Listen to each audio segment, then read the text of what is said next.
అందరికీ నమస్తే. లలిత ఆర్యప డివోషనల్ ఛానల్‌కి స్వాగతం. ఈ దేవీ నవరాత్రులలో 5వ రోజు అమ్మవారి అవతారాలు, అలంకార విశిష్టత గురించి, అర్చనా విధానము, ప్రసాదం గురించి ఈ వీడియోలో తెలుసుకుందాం. ఈరోజు విజయవాడలో అన్నపూర్ణాదేవిగా ఆరాధిస్తారు. జీవులందరికీ సాక్షాత్తు పరమేశ్వరునికి కూడా అన్నప్రదాత అయినటువంటి పరమశాంతమూర్తి ఈ అన్నపూర్ణాదేవి. ఈమె 2 భుజములు కలిగి ఒక చేతిలో అన్నపాత్ర, మరొక చేతిలో గరిటె ధరించి శివునికి భిక్షావందనం చేస్తున్నట్లుగా ఉన్న రూపమే ఈ అన్నపూర్ణ రూపం.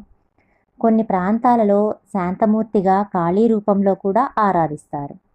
ఈమె నీలవర్ణంతో నరికిన చేతులను వస్త్రంగా ధరించి, కపాలమాలను దాల్చి 4 భుజాలతో ఖడ్గం, పానపాత్ర, ఖండిత శిరస్సు, శూలాన్ని ధరించి శంకరుని హృదయం మీద తన ఎడమ కాలిని ఉంచి